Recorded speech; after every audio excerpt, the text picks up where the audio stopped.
The broadcast is now starting. All attendees are in listen-only mode. Good evening, everyone, and welcome to the March edition of Digging into the BI. This is where we look at the magazine for long-term investors, the Better Investing magazine, and we take a couple of the stocks that are in their current magazine, as well as some additional ones from the website, and show you how we go through and analyze a stock. So those are the four stocks we're going to be looking at tonight, and those are the people that will be presenting. And let's sort of just go on to the next slide. This is a disclaimer that all of this stuff we're doing is for educational purposes. As a BI member, and you don't have to be a BI member to be on this call, is to be able to conduct your own research and analysis. So anything that we say in terms of our judgments or the sites that we go to, those are personal opinions, and we're not necessarily endorsing those websites or products or services. And as you see down below, we have a hyperlink, the one that's in the blue with the underline. These are up on the YouTube page, and if you download these handouts, you will be able to get the hyperlinks to all of the stuff that's in here. Let's go to the next slide. So this is Better Investing, and again, most of the people on here are probably Better Investing members, but if you're not, you want to know more about us, we're an investment education organization, and you can click on that link down under one to be able to learn more about us. And we focus on long-term investing, and that's sort of our investment approach on line 2, and that you can hit that. And all of us that are presenting tonight are volunteers in the Mid-Atlantic. We're either in the Maryland chapter or the DC regional chapter, which also DC regional includes Montgomery County, but then most of Virginia, but not all of it. So we're here just trying to help out our fellow long-term investors. Let's go to our next slide. This is how you navigate on a GoToWebinar. If you see that over on the right-hand side, the arrow, you can always sort of move it back by either clicking on that arrow, or if it's in your way where it is, grab where just take your cursor on your mouse, grab it, and then you can pull it and move it over to any area that you want. You're automatically muted, but we'll unmute during question time. And if you have any questions, you can just raise your hand and we'll take care of them at question time at the end. If you want to ask a question beforehand, there's a question box. You can type into it there, and some of us in the back room will be taking a look at those and trying to answer them along the way. Next slide. So we can hear you. So if you're having audio problems and you can't see what's going on, here are the places to take a look at where you are in terms of whether you're using your computer audio, if you're on your phone and stuff. Like I said, you will be muted, but those are the places to get it. And if you do have trouble and want to understand stuff about GoToWebinar, there's a really quick 4-minute video on sort of how to get started. And again, we talked about the handouts. There where you can find the handouts, go ahead and download them. There's the 4 completed SSGs as well as a slide deck for tonight. Next slide. So if you want to, sometimes it's also kind of hard for people to sort of figure out, all the stuff that's up on GoToWebinar. If you want to improve your viewing, if you take a look at where the zoom is up on top, the green one, you can click and make that bigger if that helps you.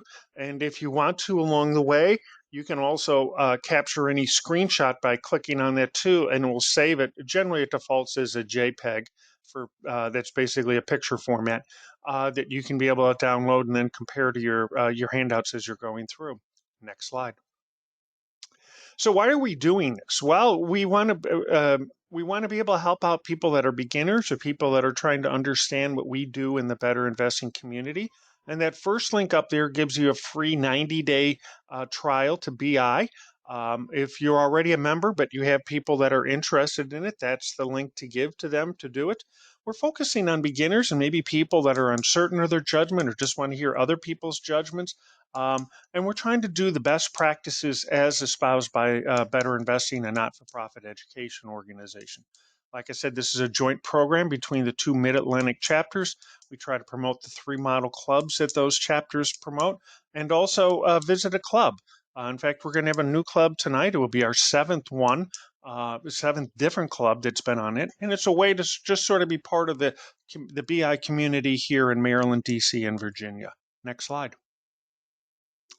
So in just over an hour, we're going to do 4 stocks. I know that's quite a bit. two presentations that come from the magazine. You have to be a member to get a hold of that. But it's a monthly stock to study and undervalued feature. And then we're going to have two that come from the website or magazine. They can come from any of those places down there. And this time we're getting them from First Cut and from the online screening tools. So let's go to the next slide. And if you need to be able to find this stuff out, up on top is again another hyperlink. That's where you can find all the news releases. And you can already see that they have next month's presentations or stocks to look at, Nike and Pioneer Natural Resources up. And that's what we'll be looking at in April. But you can see this came on out like in, I think it was like maybe the first week of February. It was really kind of early. But that's what we're going to be looking at. Next slide. And if you want to be able to get notices, neither BI nor your local chapter tries to inundate you like I tend to get with some of the commercial establishments. But if you sign into your BI and you look at that red circle in the upper right under My Account, you can then sit there and come down to the green circle on the lower left, which is the email and product subscription information. Out pops that box that dominates the slide, and you can be able to sit there and click on getting your local chapter news. And whether you're in the Maryland chapter or the DC regional chapter, you'll automatically go on there. And before you hit that Save Changes down at the bottom, see where Cheryl is pointing to the yellow highlight. That's the BI Weekly Magazine. And let's go to the next slide and tell you about that. So this is member exclusive. You have to be a BI member, but it highlights what's going on in terms of national education, their webinars, the Ticker Talk Stock Up that they're doing, some interesting First Cut stock ideas. Comes out around the close of business on Thursday. And if you signed up for it and you're not getting it, you're going to have to check your spam filter to see if it's there. Next slide, please. Yeah, there we go. And we also have, you can connect with us on Facebook. You don't have to be a BI member. We have stuff either at the DC regional chapter or the Maryland chapter. We're getting a little bit of traffic there. And again, it's a way if you're trying to be able to, if you have a newcomer coming to your club, you can be able to show them stuff there to be able to be connected and see what's going on. No, you can go to that one and you can take over, Cheryl, and tell us about the book club.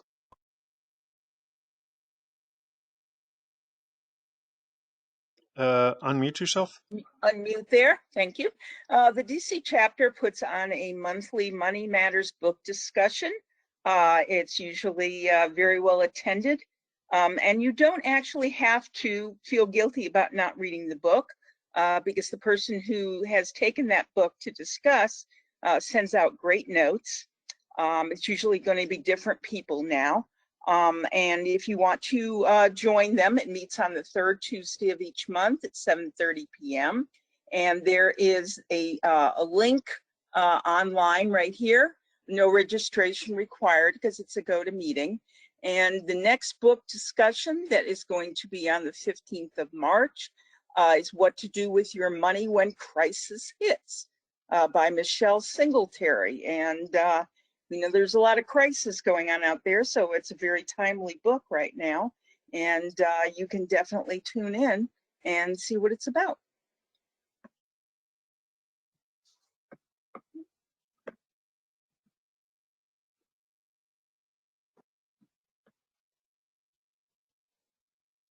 We have some upcoming local SSG classes. The DC chapter right now is planning for 2 consecutive Saturdays from 9:30 a.m. to 3:30 p.m. on the 19th of March and the 26th of March. That's coming up fairly quick. We are waiting to get the links on the DC website, DC chapter on the BI website rather. So please be looking for that. It should be on here shortly. We're just waiting for them to affirm the publishing of them. And do you want to take the Maryland chapter, Kent? Brian will do it. Brian, sorry. Yeah, the Maryland chapter will put on a stock study class at the Prince Frederick campus of the College of Southern Maryland on, it says there April 16th from 9 to 2. And right now there are 16 seats remaining. It's in the personal enrichment section when you sign into it. I followed the hyperlink there earlier today, and it took me right to the registration part of it. So you shouldn't have any issues. And thank you, Brian. And what we're trying to do between the two chapters is stagger upcoming local SSG classes so they don't come at the same time so that we can give more coverage. And again, you don't have to be in that specific chapter to do it because, just whether you can get to the Maryland chapter location or DC that does it online. And the DC chapter, the email just went on out just as we began here. Let's go to our next slide. Jonathan?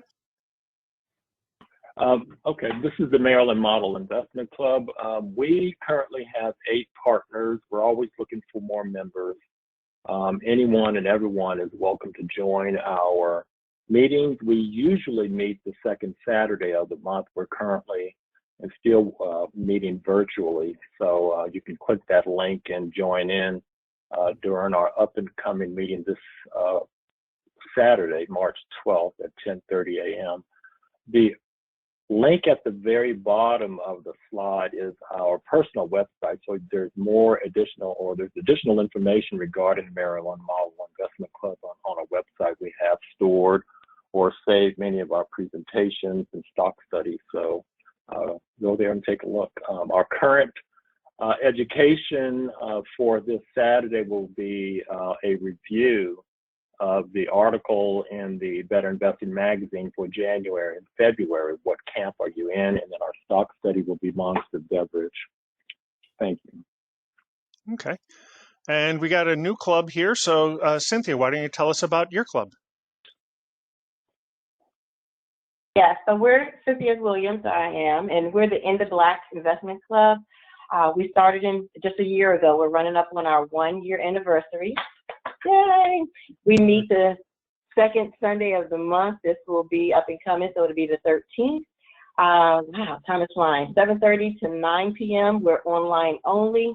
Our education that we're going to be touching on is just having a group discussion on cryptocurrency, and it came out of the BI magazine for March 2021 under the diligence column. A stock to study. We've studied it before. I know we're going to have another, but we're also the one we have listed is Expedited International, and my contact information is there, email. Thank you, Ken. Thank you. And I'm part of the Montgomery County Model Investment Club. We just added a 9th partner, and we meet on the 3rd Wednesday of the month. So that's the 16th, St. Patrick's Day Eve. Again, we're online, and when we do meet, it will be at the Rockville Library, and we're going to have a education on estimating growth, and our stock study will be on PayPal. And if you need any more information, there's our point of contact. That's Marilee. Next slide. Oh, and we just hit 5 years. Yay. To you, Cheryl. Hi, I'm Cheryl Patterson. I am a member of the McNova Club, which stands for Model Investment Club of Northern Virginia. We are currently meeting online, but we may have a quarterly visit over at the Tyson's Pimmet Library. Haven't planned our next one yet. It'll probably sometime this spring. There is the link for it in blue. It's a hyperlink. We are doing for the education, financial terms and metrics for evaluating bank stocks in the SSG. There's been a recent change in the stock to study, which is going to be the Metropolitan Bank that we're looking at tonight. And if you have any questions, there is my email. Please feel free to contact me.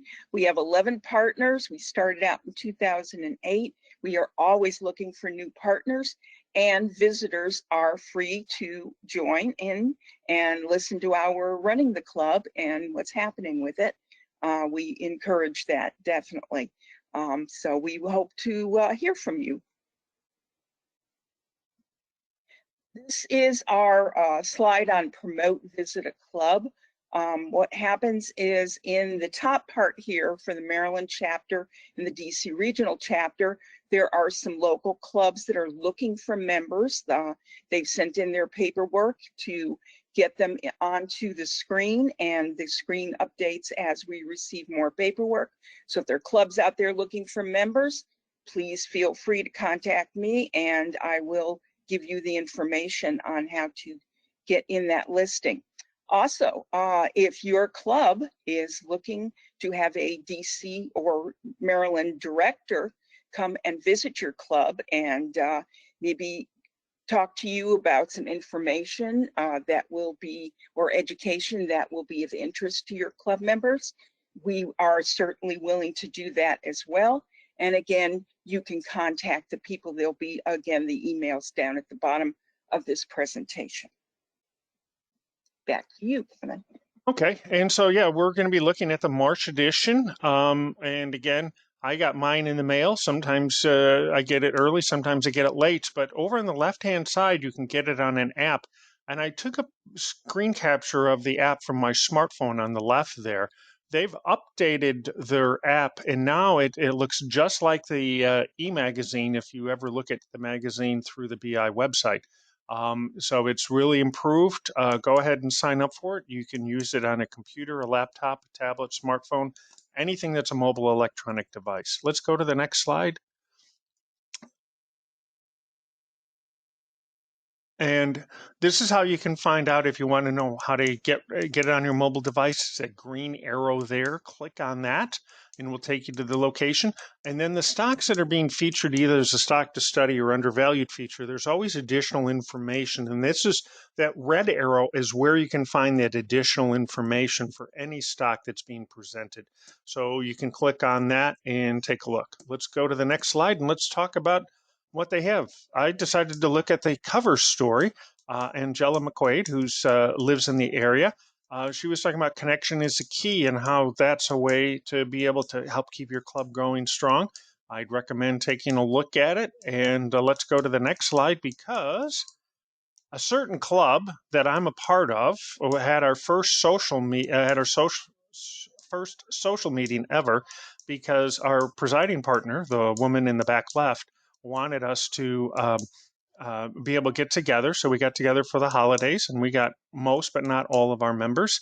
And she was featured as one of the clubs to talk about how we're doing it. So it's always good to be able to toot your own horn. So we were in there, thanks to Marilee. And if you reach out to her at the point of contact, she will definitely autograph your BI magazine for you.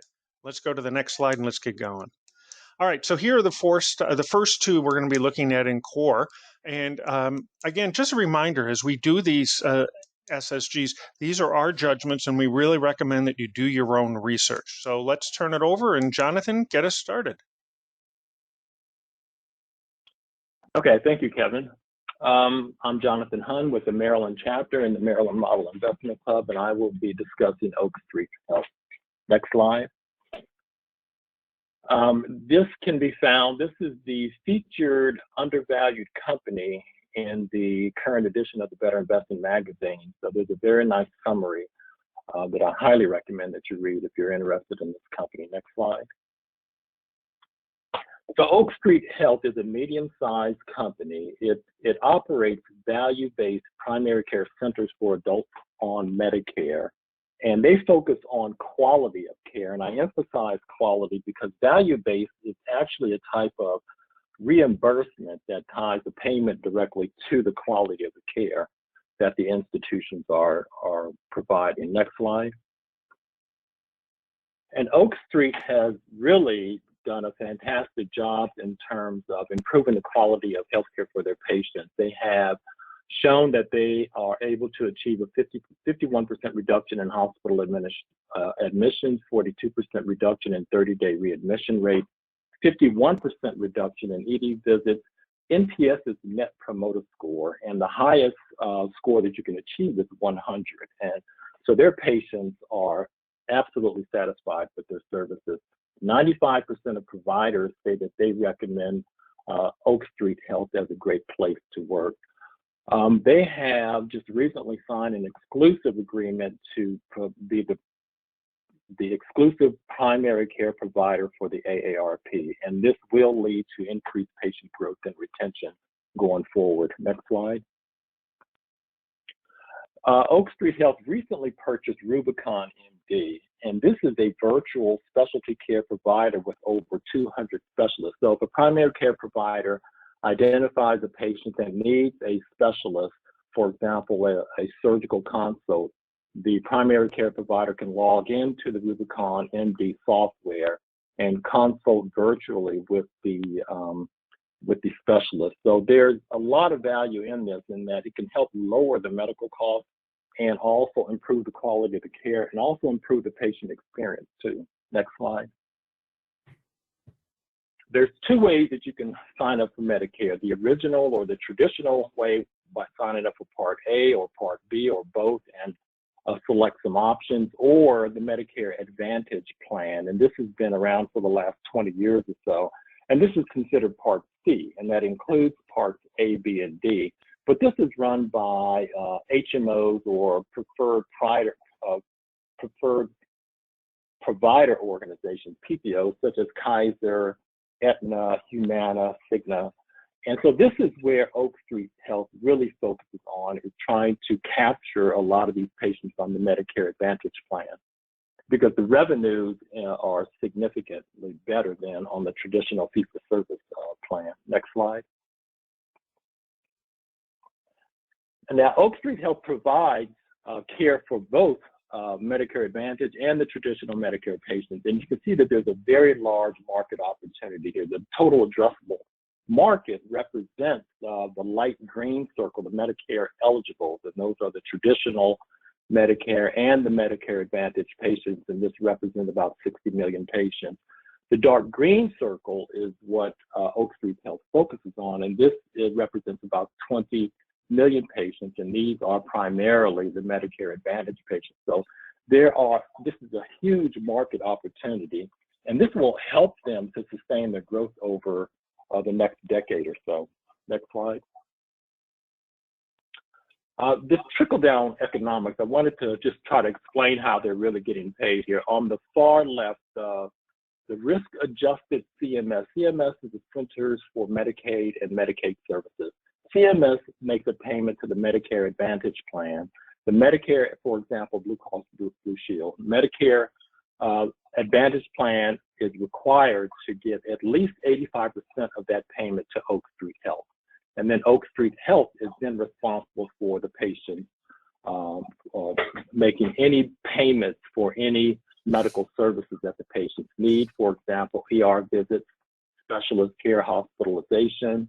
Under number 3, the cost of care, they'll pay for the primary care, behavioral health, any lab work or x-rays. And then what's left is a significant profit. This can be up to about 25% of that original payment. Next slide. They have demonstrated a track record for growth. Their centers, the enrollment of the patients, the revenues have all been increasing significantly, greater than 50%. The revenues have been growing at 60% for the last 3 years. And you can see at the bottom right corner, I've highlighted in a red box, by the end of 2022, they're anticipating their centers, their patients, and their revenues to continue to grow. In fact, the revenues they're anticipating will grow to over $2 billion. Next slide.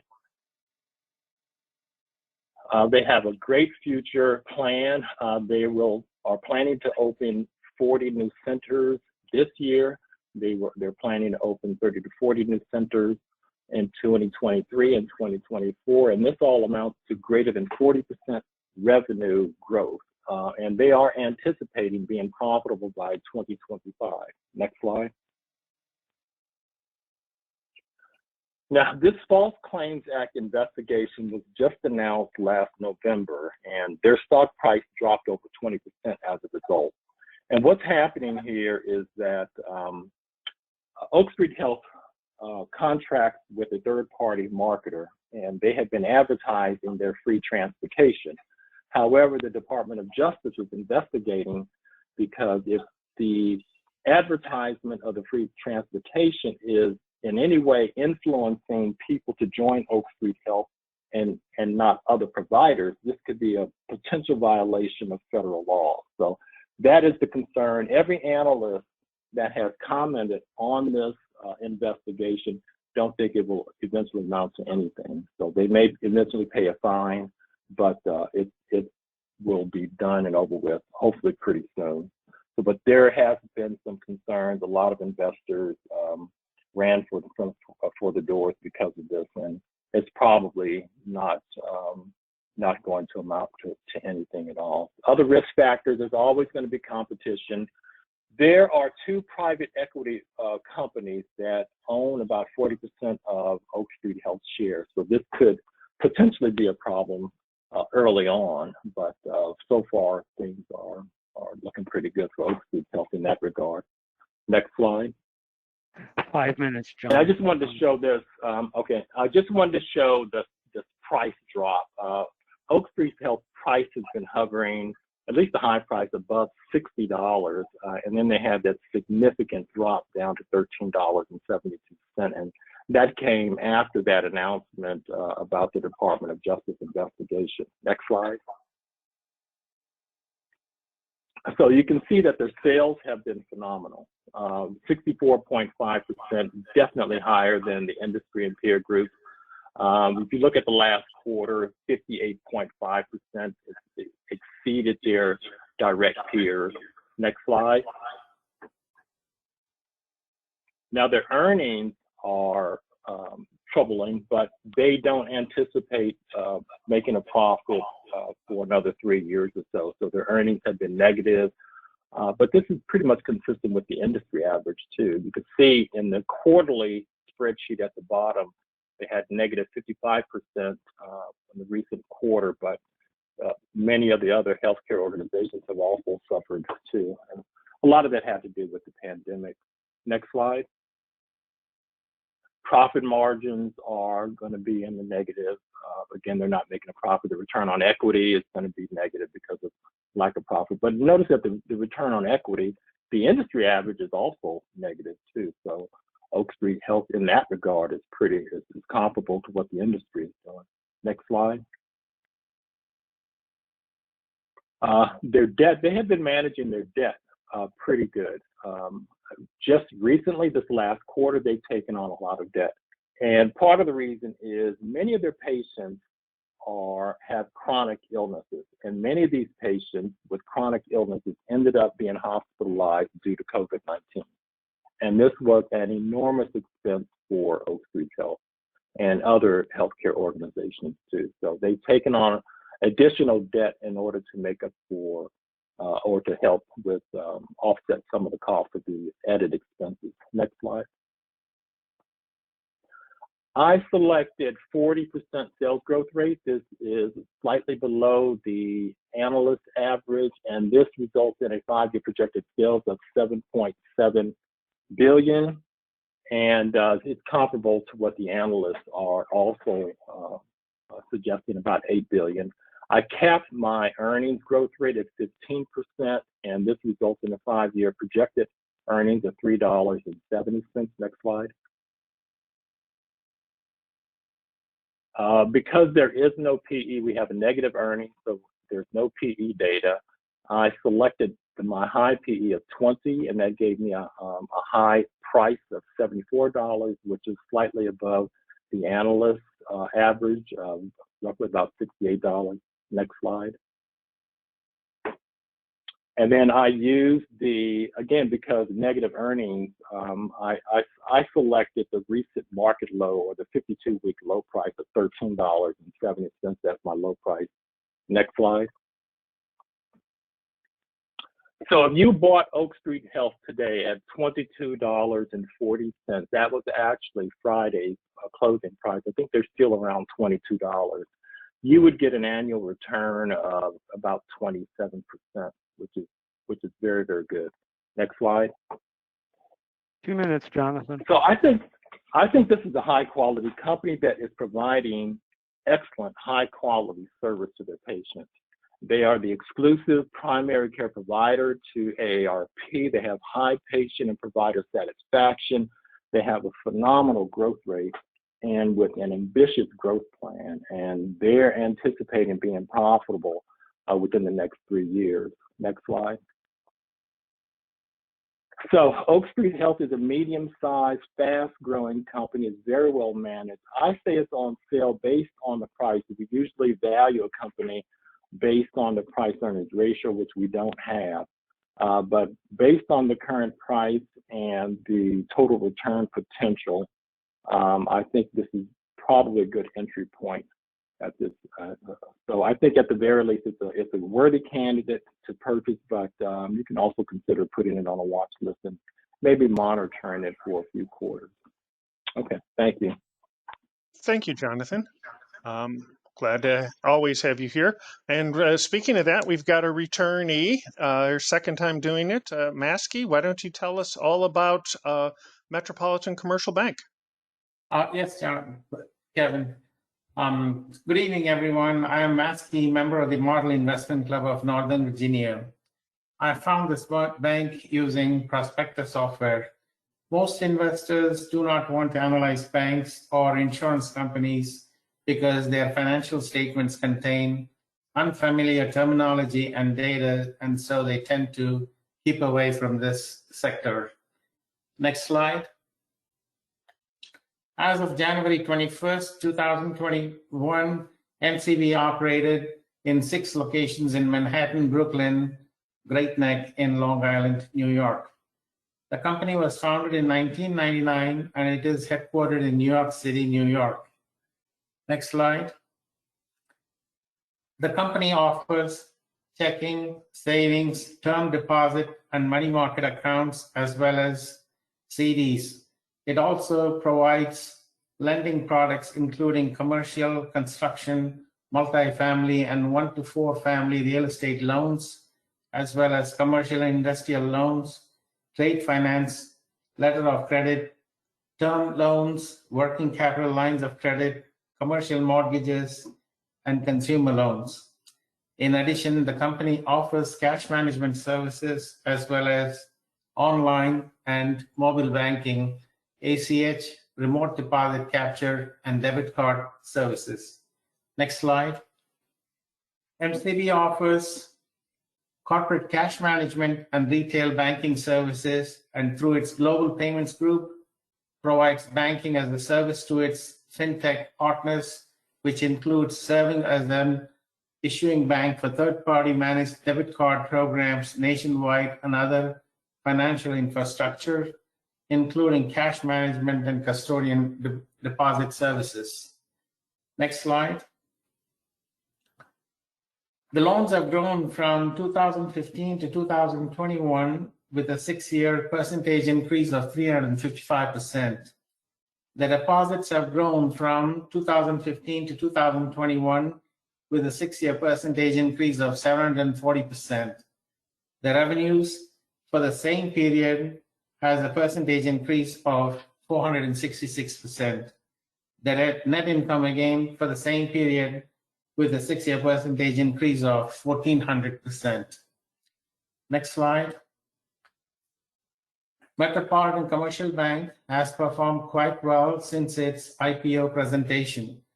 Shareholders have done well with the stock performance, share price growing by more than 200% as compared to NASDAQ Regional Banking Index, KRX. In all 3 categories of revenue, earnings, and tangible book value, MCB has also dominated. Next slide. Net loans is a measure of revenue growth for banks. Net loans have grown from 11 million in 1999 to 3.6 billion in 2021, and deposits have grown from 10 million in 1999 to 6.4 billion in 2021. Next slide. MCB has many global digital payment clients. Some of them are large, like Verizon and PayPal, and the remaining being mid-size and small. Next slide. The shareholders' return for the past 3 years has been 245%. Yahoo Finance and CFRA both recommend a strong buy rating for this company. From Value Line, analyst estimates for loans is 17.5%, EPS is 31%, and total assets is 29.5%. Next slide. CFRA forecasts a total increase for 3 years out to 41.5% and recommends a buy rating for this company. They compare that increase to a peer total return of 8.7% and an S&P 500 total return of 19.9% for the same period. Next slide. Net revenues is a key factor in demonstrating whether a company has real growth. Net revenue shows consistent growth from 2015 to 2021. Total loans and total assets also demonstrate the real growth. The only negative data may be the loan loss provision. Potential investors need to be aware of this factor, and loan loss provision should only be at or below 1%. This will be an excellent question one should ask the investor relations at the company to know the net loan to calculate the loan loss expense ratio. Next slide. The revenue for a bank is net interest income plus non-interest income. Net interest income is the difference between a bank's revenue generated from the interest earned on assets such as loans, mortgages, and securities, or the interest paid out on the institution's deposits. Non-interest income is bank and creditor income derived primarily from fees, including deposit and transaction fees, insufficient funds fees, annual fees, monthly account service charges, inactivity fees, check and deposit slip fees, and so on. For banks, the efficiency ratio is non-interest expense over revenues. This shows how well the bank's managers control their overhead or back office expenses. Loan loss provision. Banks and credit unions are in the business of lending money to individuals, families, and businesses, but not every loan is repaid in full. In fact, many banks lend to risky borrowers by charging high interest rates. To establish earnings and remain solvent in bad times, banks estimate losses and seek to hold enough capital to absorb those future write-offs.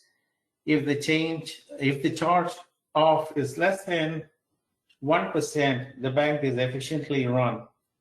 Next slide. Historically, the bank has done very well for the past 6 years. Sales have grown by 34%, and historical total assets has grown by 39%. The fiscal year 2021 quarter ending percentage change for sales is 40.8%, and EPS is 21.8%. I used a sales forecast of 17% from Value Line and Yahoo Finance, and I used the preferred procedure to get the EPS of 8.2%. For the past 5 years, all of the above lines are up, straight, and parallel. Next slide. Pre-tax profit. Pre-tax profit on sales for the past 5 years is 42.5%, and the return on equity to shareholders is around 13%. Management is doing quite well in controlling expenses and making profits to its shareholders. The percentage of debt to capital is declining. The return on average assets is doing well. Management's ability to control expenses and maximize earnings from assets. The Value Line listed as return on assets. Good banks have a return on average assets at greater than 1.2%, and the best banks have greater than 1.5%. MCB has a 5-year average of 1.05%, but the trend is increasing. Next slide. I compared MCB to its peers. Due to short history and lack of data, I eliminated 2 companies, Generations Bank Corp and Affinity Bank shares from my study. MCB has kept up with its closest peer in all categories with the revenue growth rates of 34% for the year and 40.8% for the quarter. Next slide. Judging from the graph, we see MCB has EPS growth better than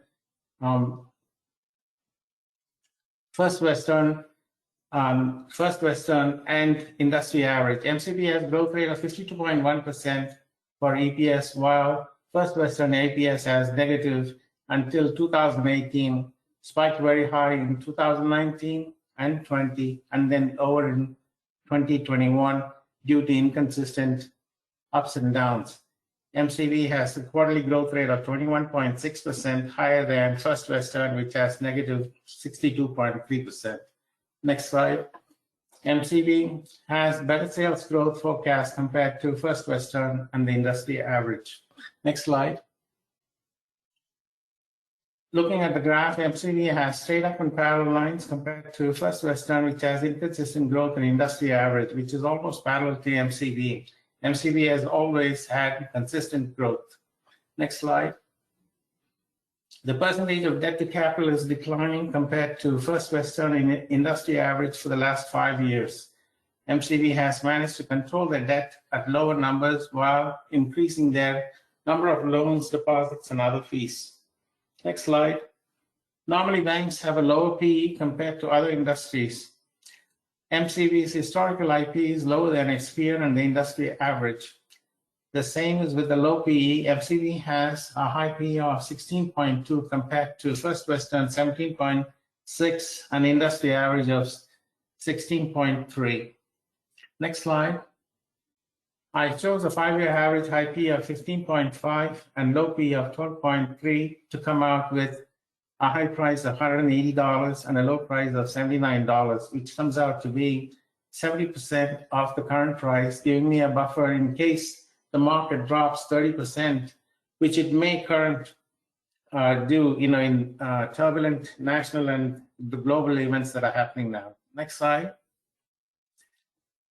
The price as of 2/27/22 was $101, and it has an upside downside ratio of 3.5 to 1. And to get a 15% total return, your investment one must buy at or below $89.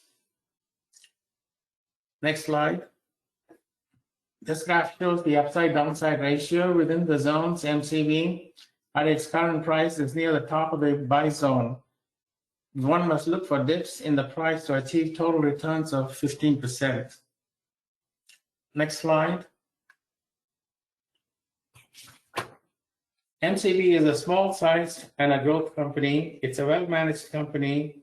It is trading within the buy range. It is a worthy candidate to add to your watch list for further study. It is a buy up to $89 and the buy price to satisfy upside downside ratio of 3 to 1 and 15% total return. That's all I have, folks. Thank you very much, Maskey. Great job. Thank you. Great job. All right. Thank So you. now we're going to go to the SSG Plus, and we're going to start out with a first timer. Cynthia Williams is going to be looking at Sysco. And again, this is another reminder that these are our judgments on the SSG. Please do your own. But Cynthia, why don't you take it away and tell us all about Sysco? Will do, Kevin. So thank you. So everyone, my name is Cynthia Williams. I'm a volunteer with the BI Maryland chapter and a member of the Black Investment Club. And tonight I'll be discussing Sysco Corporation, which is listed on the New York Stock Exchange under the ticker symbol SYY. Next slide, please. I initially found this stock listed on the April 21 article. It was listed at 105 in the Better Investing Top 200 Companies. What this article does is they're listing the companies who made the most significant upward movement from 2019 to 2020. Solomon O, another Maryland chapter volunteer, and I collaborated on this stock as a great learning exercise, and we submitted it Sysco Corp as a first cut posted in December 2021 under the first cut stock report. And you can find that on the BI website. Next slide, please.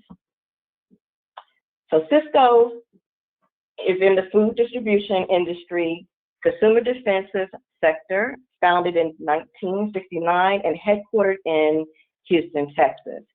Sysco Corporation distributes food, equipment, supplies, related products to over more than 650,000 customers in the food and service industry.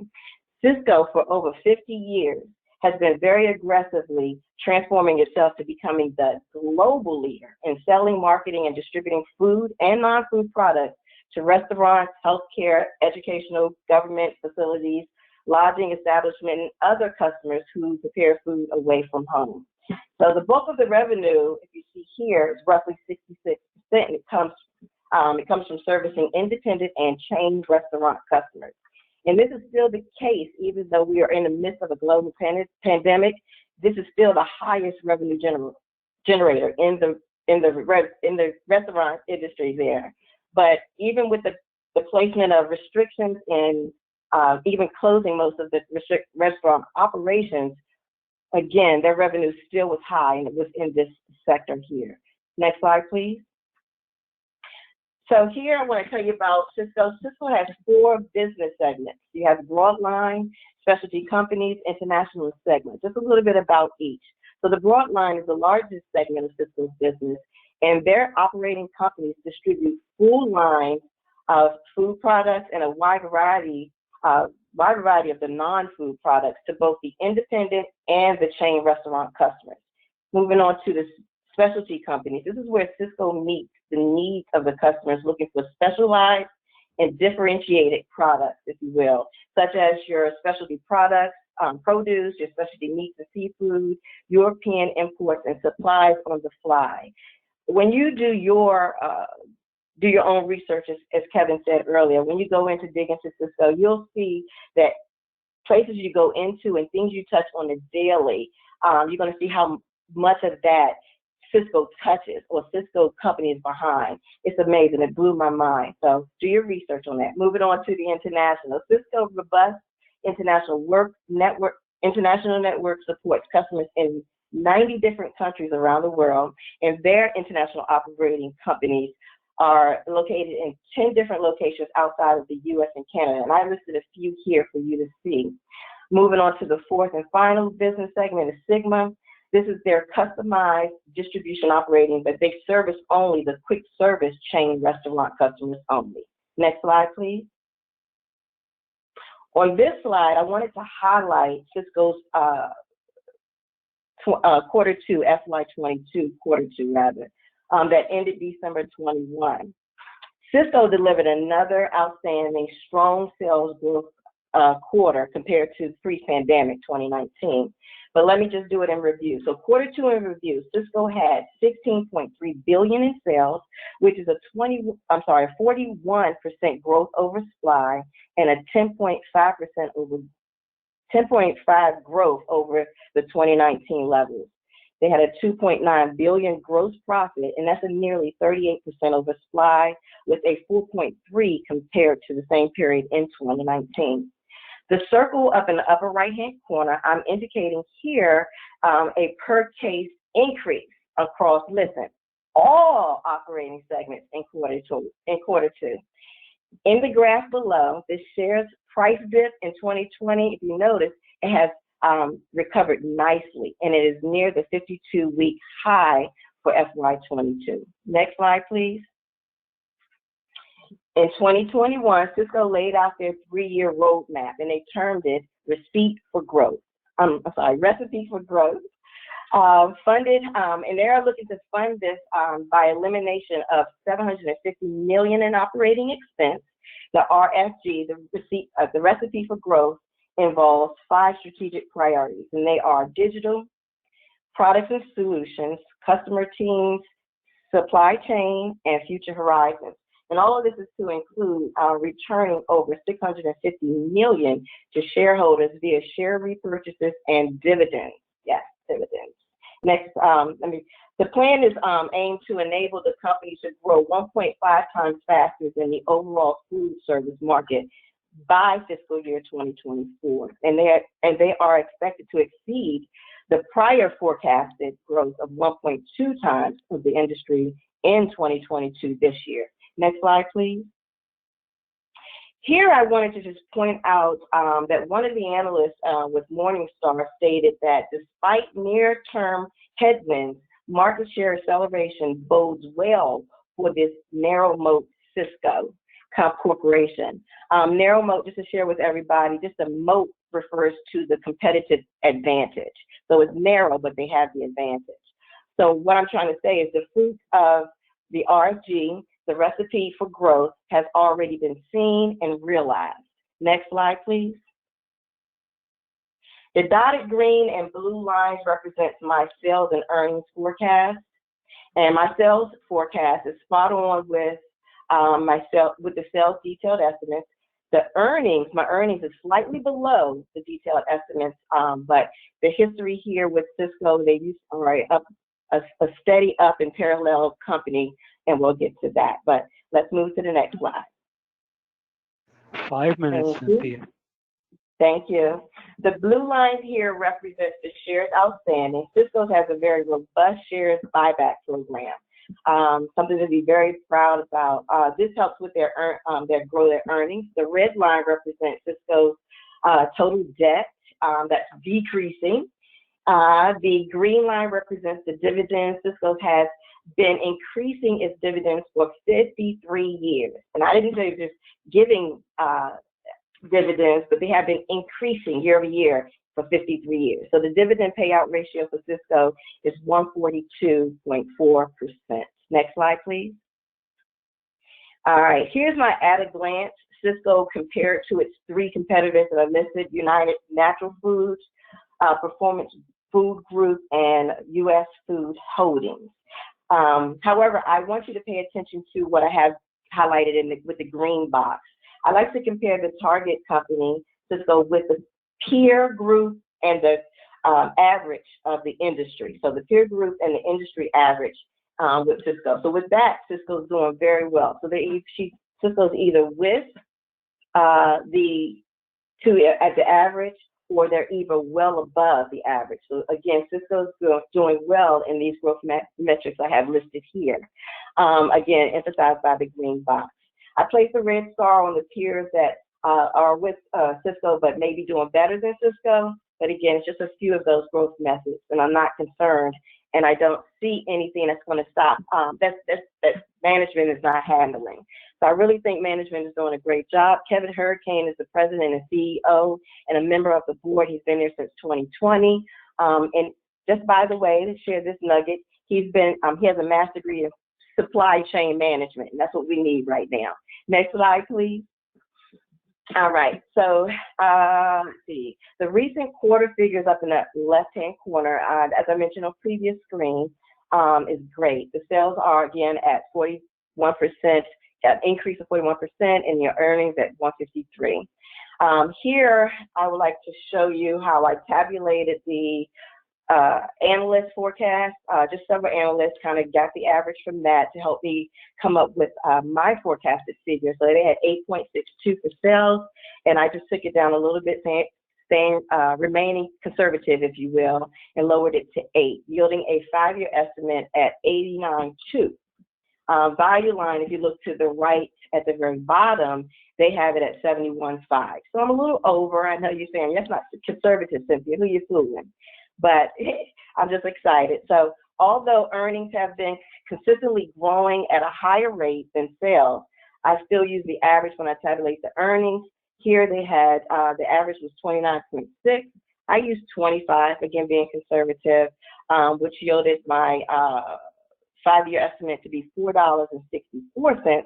And if you look across from that, value line comes in at $5.20 for their future forecast. So just slightly low, but pretty much in the same area. Next slide, please. All right, here I'm talking about, All right, so the current PE, the current ratio is 55.9. It's higher than the average PE ratio at 22.7. So right now, and at this moment, Sysco is overvalued. I use a high average PE of 25.6 to calculate my high price. And if you can see on the chart beside it, on the left-hand side, bottom left, on the potential gains and loss chart, is where my high price is calculated at 105.30, which is consistent and in line with the analysts, which they anticipated their projection to be 102.16. My upside down ratio is 0.4 to 1. Next slide, please. So if you were to purchase Sysco today at $84.96, which again, that was the closing price Friday, March the 4th. You would only be getting a return of 6.8%. However, Sysco is, I think, a very good company and has great potential for various reasons. One, they have a solid plan for the future, i.e. the RFG, the recipe for growth that is on the move already, and again, has been already tested and proven in real time. Sysco pays a meaningful dividend. Again, it's 2.28%, higher than the bottom 25% of all stocks that pay dividends. And then Sysco has been increasing, again, as I mentioned before, this dividend for 53 years. Sysco strategically increased its presence through acquisitions, which are strengthening its portfolio, and it has been added to the list of U.S. food loss and waste champion. And this just happened in February 14th to be exact, and they were put on that list by USDA and EPA. And all it does is it's publicly committing to reduce food loss and waste through their operations by 50% by the year 2030.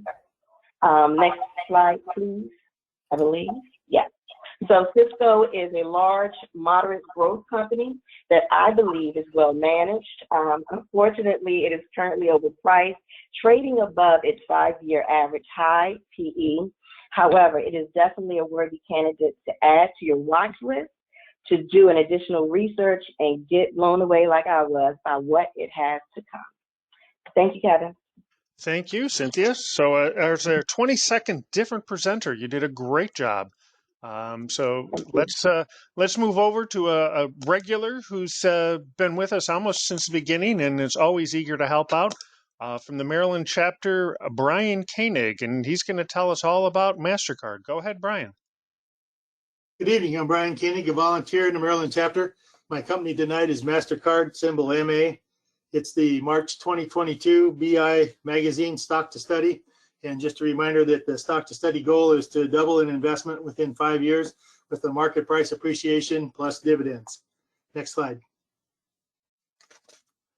Mastercard operates in 210 countries, processing over 150 different currencies. Credit card companies install point-of-sale terminals and issue credit and debit cards through issuing banks, credit unions, etc.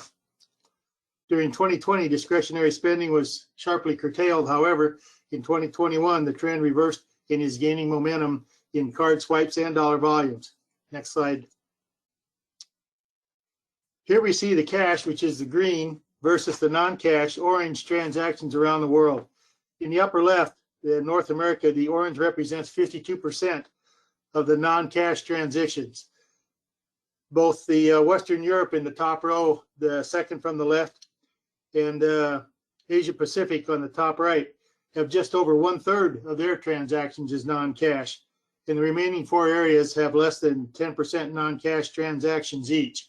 So you can see that with the small parts of the orange that there's a lot of credit card usage available. So there's a lot to go. And from this data, the e-commerce industry growth is projected to $6.5 trillion over the next couple of years. And by 2028, card transactions are expected to increase over 130% to 854 billion. Next. So there are 4 revenue segments. There's the domestic assessment fees, the cross-border assessment fees that also include currency conversion fees, transaction processing fees, and then there's other fees such as consulting, research, security, and management services. Next slide. And this is a little illustration of a typical card transaction. Starting in the lower left, the cardholder purchases an article from the merchant on the lower right. The merchant forwards a transaction to his merchant bank. Going through the Mastercard network, the merchant bank forwards a transaction through the network to the issuing bank upper left. The card issuing bank gets their money from the cardholder either directly if they uses a debit card or when the cardholder pays their monthly credit card statement. Next slide.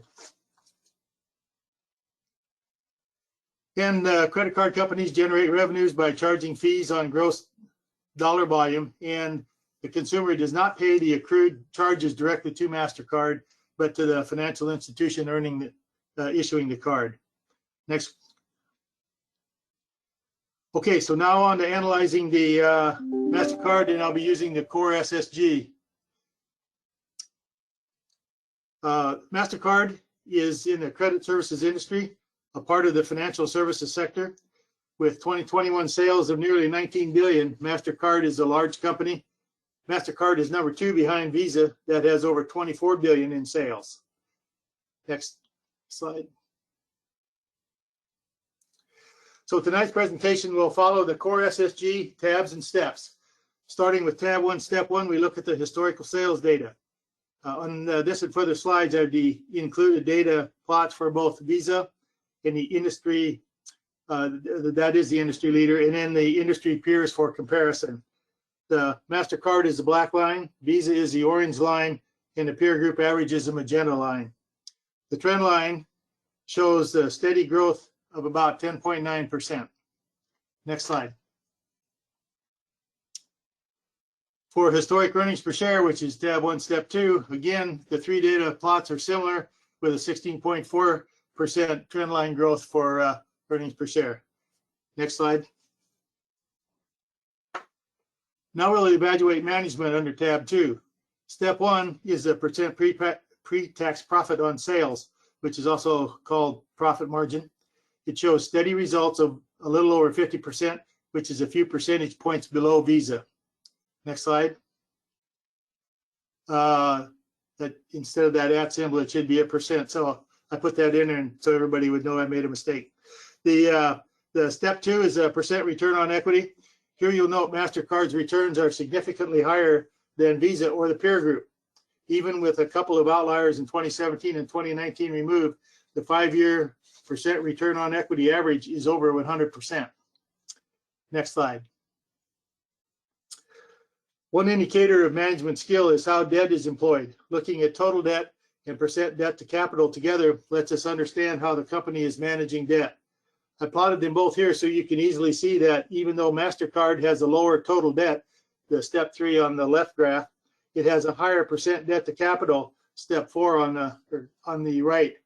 In general, debt percentage greater than 33% is risky. However, when compared to Visa and industry peers, Mastercard's debt is reasonable. Mastercard's percent debt to capital is leveling off in the last year and is a positive trend and should be monitored. Next slide. For tab 3, step 1, we determined the forecast sales growth rate.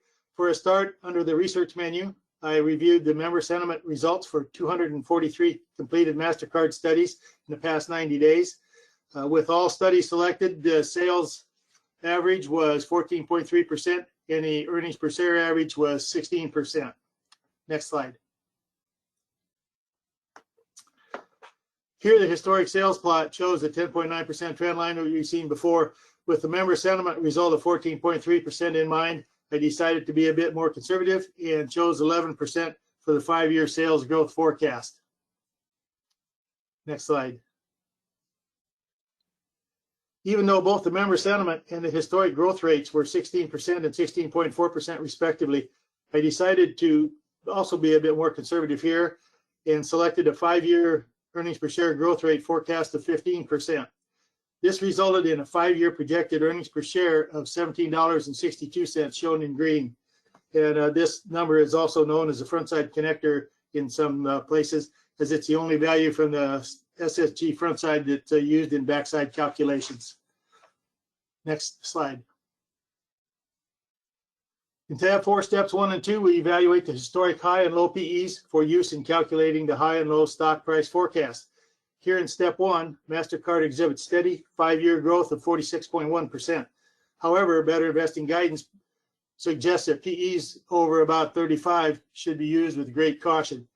The 5-year average high PE was 41.6 and the average low PE was 28.9. If you average those two together, it gives you 35.3. I use that value for 2 reasons. First, it is close to the BI guidance of 35%, and second, it happens to be one of the choices that you can just click on to use.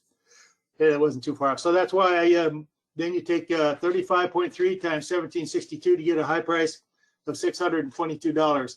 The closing price when I did the SSG was $344.10. Next slide. 5 minutes, Brian, 5 Okay. minutes. In step 2, the forecast low price, calculated using the software values of the average PE of 28.9 multiplied by the low earnings per share, which is a trailing 12 months value of $8.76, which returned a low stock price of $253.20. I felt that to be a little bit too low, so I took 80% of the current price of $344 and came up with $275. So that's what I used as my low price. Next. Okay, so in tab 4, step 3, we determine the prospective price ranges. With a high price of $622 and a low price of $275, the resulting ranges are 25% buy range of $275 to $361, 50% of the hold range from $361 to $535, and the final 25% sell range $535 to $622. Next slide. So in step 4, we're going to determine the Mastercard's potential gain versus loss, or the upside downside ratio, and that came out at for $344 of 4.0 to 1. Next slide. So now here in step 5 is where all the judgments and calculations come to the final result of determining the 5-year potential. First, the average payout forecast is determined from the past 5 years of data. This average is 21.1%, or 21 cents for every dollar of earnings goes to pay dividends. And at the current price of $344, that was a yield of 0.6%. To wrap up the SSG, the compound total return using the forecast high PE of 35.3% is the potential annualized price appreciation from $344 to $622 of 12.6%. Add the yield of 0.6% for a final annual rate of 13.2%, which isn't too bad for a large company with expected growth in the 8% range. Next slide. So, in conclusion, Mastercard is a well-managed, large-sized growth company that is on sale based on its current trading value or below its 5-year average PE. On Friday, March 4th, Mastercard closed at $330.76, which was 14 below the study price of $344. It closed today at $312.92, so numbers are going to even look better if you do another one. The upside downside ratio moved from 4 to 4.9 with that price drop, and the compound return moved up to 15%. So at the current price, Mastercard could be a purchase candidate if it improves your portfolio. Thank you. Thank you, Brian. Great job as always. Well, we went through a whole bunch of these and we went through them real fast. So we're going to do just sort of a little recap. And if we sort of go, those that are regulars, and I know we have a lot of them, we can go to the next slide and we can start getting into it. So what we do is we talk about T. Rowe Price and the life cycle, and that a corporation tends to have a life cycle that has a growth, maturity, and decadence to it. And it's visually shown up in a thing in the digital handbook. And let's go to the next slide.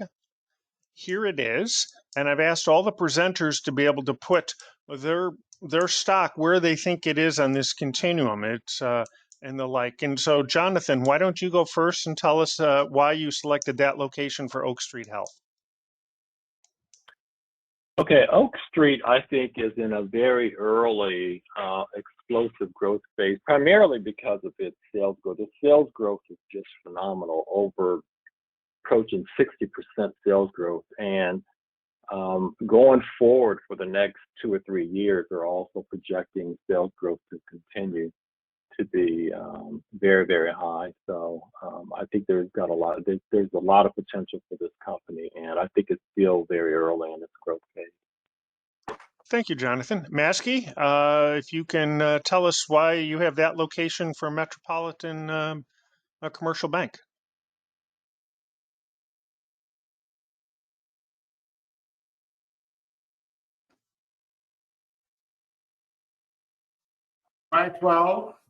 Sorry.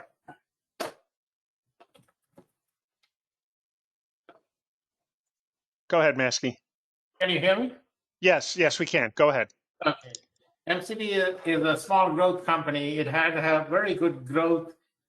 And the reason why I put that in that spot is because, it has grown very well. I don't think so. It is a explosive growth company, but at times like this, it's a good growth company, but at times like this, where the market is so volatile, I think, we have to watch and then, get into this, buy this company at a better price, and then wait for it. And I think it's slightly, it is in the mature range. That's what I think it is. Very good. Thank you. Cynthia, Thank you. go ahead and tell us why this is a good location for Sysco.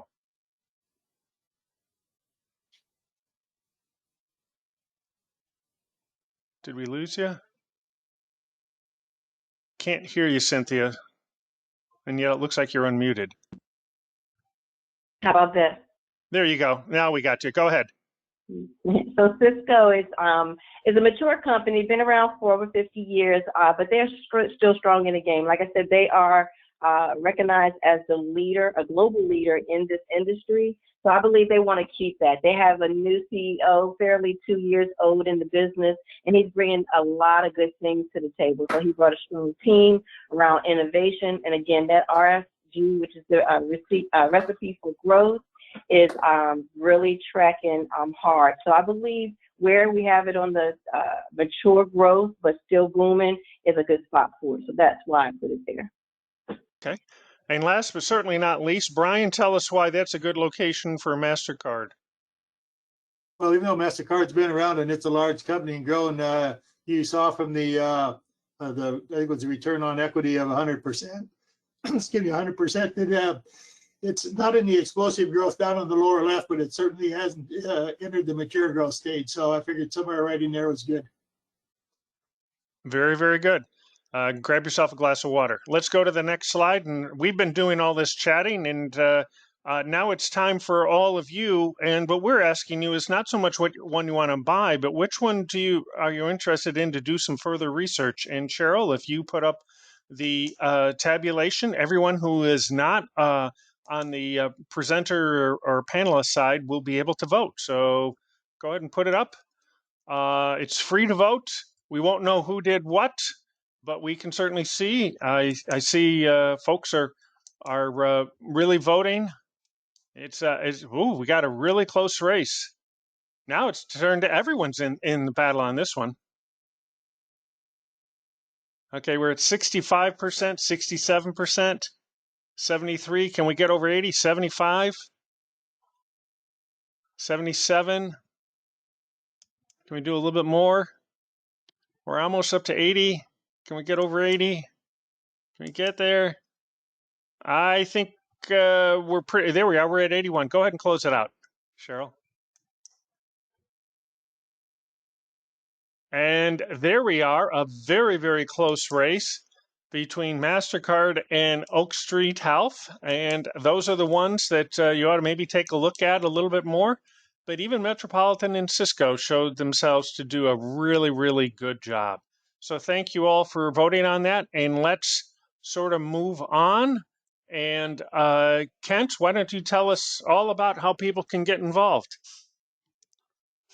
with the next slide. There we go.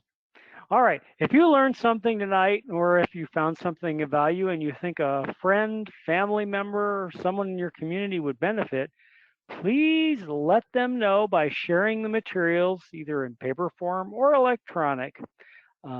Remember, there are links to digging into the BI webinars on YouTube, which you'll see shortly. Next slide, please. So volunteers provide their skills and energies to each of our Better Investing chapters.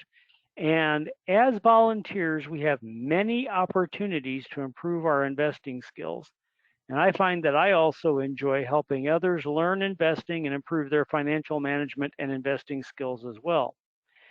As a volunteer director, you can have benefits that are listed here, and we would like you to join us.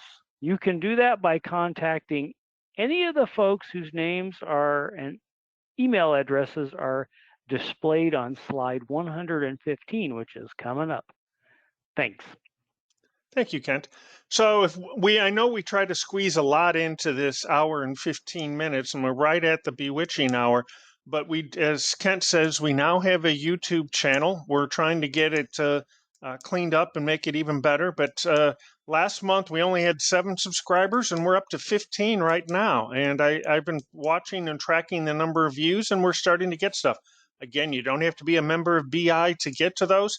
We do recommend you do your own research, but it's a great place if you want to be able to share with other club members who couldn't be here tonight to go to YouTube and take a look at that. Let's go to our next slide, please. As always, we've said it throughout this entire thing, investment in education involves learn by doing. These are our judgments.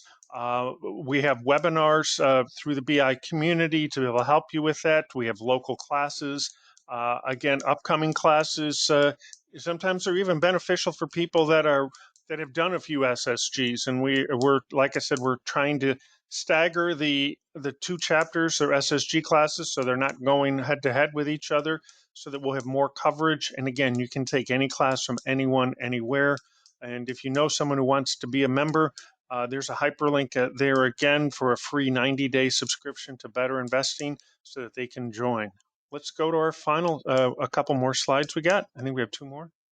So again, we went through stuff really, really fast, but if you want to be able to reach any of our presenters, they're the names that are up on top. The names on the bottom are the people that are either the contacts for the model clubs, or that is mine in there since I sort of run this thing, but I couldn't do it without the help of everyone on here. And I know we have several people that have presented in the past that are in the audience tonight, and thank you for making this a big success. And let's do our final slide. So in April, those are the stocks we're going to be looking at. We've got Nike, we've got Pioneer Natural Resources, Installed Building Products, and PayPal will be the ones that we're going to be taking a look at. So please join us on the first Monday in April, which will be April 4th at 7 o'clock.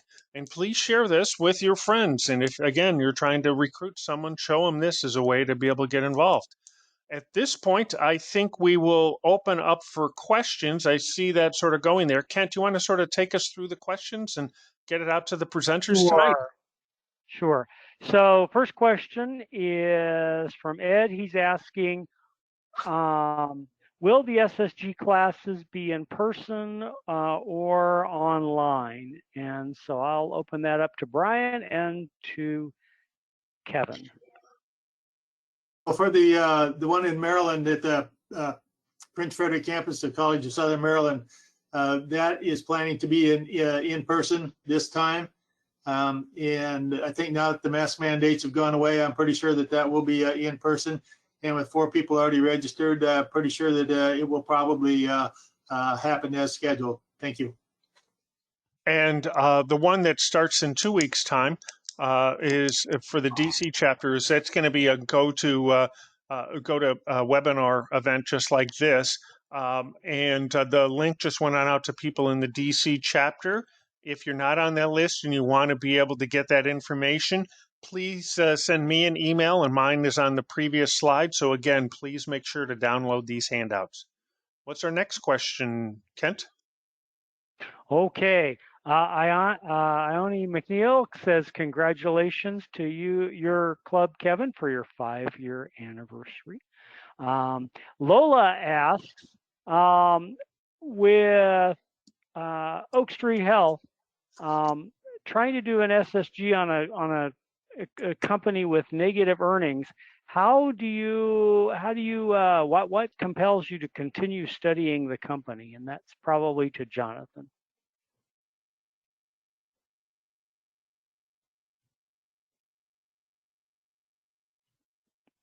Can you hear me? Yes. Oh, well,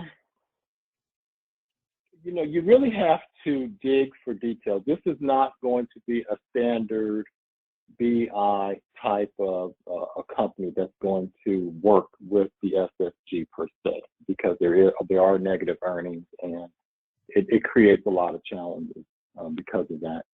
But you have to dig for the details. You have to do your research. You have to do a lot of investigation into the company. And even if it meets the better investing criteria, and the upgrade in parallel and things like that. But there are going to be companies that you may own that will eventually have negative earnings, and like Disney. Disney was a phenomenal company, but then it suffered quite a bit during the pandemic, and it had negative earnings for quite a few quarters too. So there are alternative ways that you can investigate a company by the SSG. So just because a company doesn't have positive earnings, again, you have to look for, you have to dig for the details. And when I kept reading about Oak Street Health, I was uncovering and discovering a lot of information about this company's future that looked very, very promising. So again, it's something that you can put on your radar, something that you can put on your watch list and monitor the company if you're not comfortable with the negative earnings. But again, you just have to do your research. That's what it really boils down to.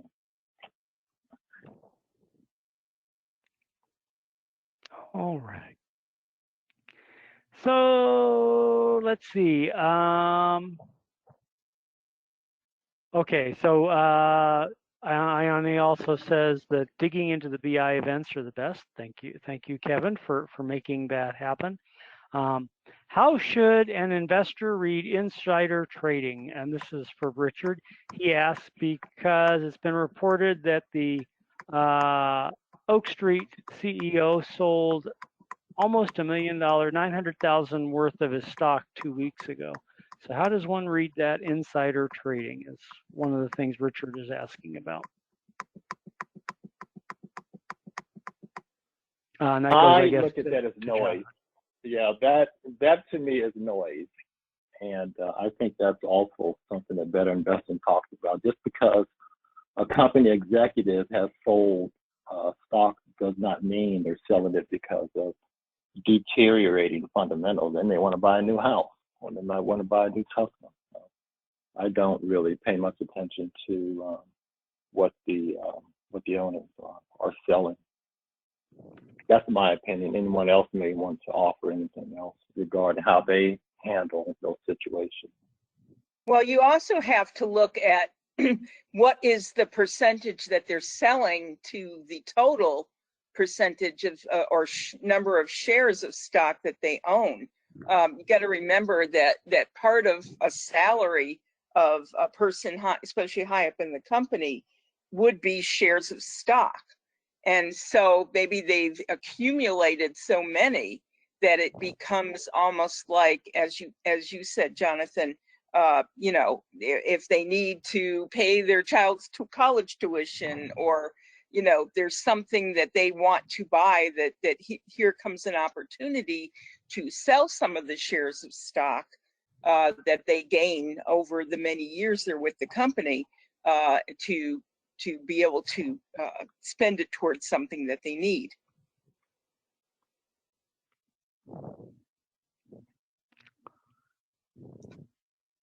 And that pretty much closes out our question list, unless we have anybody who raises their hand.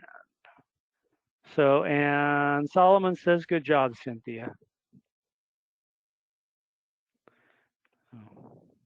We need to get Solomon out here doing one of these too.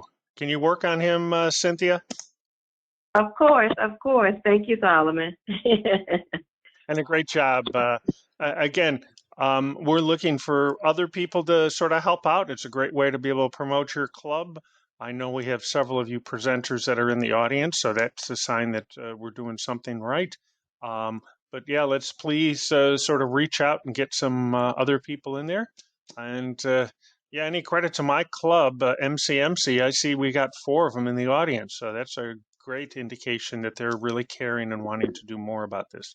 Anyway, any other questions, or is this about a good time to hit the stop button? Well, I also want to I'm not give seeing a, questions. sorry, go ahead. I said Also I'm not want to seeing give any more a shout questions. out to Brian Lancaster that we need to hear from folks in the Virginia Beach area. And if they want to come forward as presenters also to promote the Virginia Beach area, we welcome you. So Virginia Beach can be more than just a place to go as a tourist. You can actually go there and learn to invest with people in Virginia Beach. So Exactly. anyway, thank you all to all of our presenters. Thank you for being there. We'll end it here. Again, if you need to reach any of us, do that. Again, if you haven't downloaded those handouts, grab them now, real quick. If you do miss it, you can reach any of us, and we have a copy of the slide deck that we can share with you. And until next month on the first Monday in April, I think that's the 4th, we'll be doing this again. Good night, all. Good night, Kevin. Good night. Good night.